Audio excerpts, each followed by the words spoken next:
immunity or right to immunity that you've exerted over and over and over. I don't think it's there, but if it is, in fact, a federal statute and or a brief that you can cite, put that into the record so that we'll know that. And before you get mad and accuse me of wanting to out the whistleblower, you get upset every time somebody accuses you personally of knowing who the whistleblower is.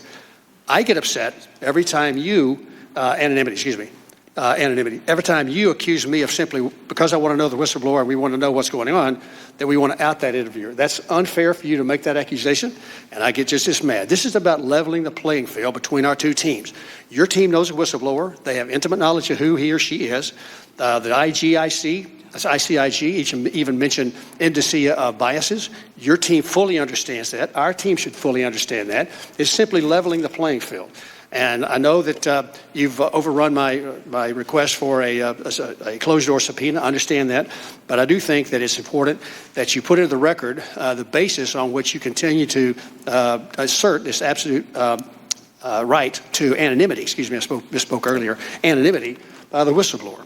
Also, the Speaker on September the 23rd issued a, dear colleague, that's a document that we all use to talk to each other.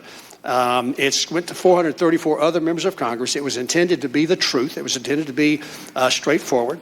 She says in that, dear colleague, that the whistleblower has, by law, is required to testify to the House and the Senate Intelligence Committees. Now, you're defying the Speaker in this regard. I understand that's between you and her, but if she's correct, then you're defying the Speaker, defying the law. If, on the other hand, she misled us into thinking something that was not true, then I think you need to tell the Speaker that she needs to retract that dear colleague letter, at least set the record straight. Is the whistleblower required by law, as the Speaker said, to testify to us or not?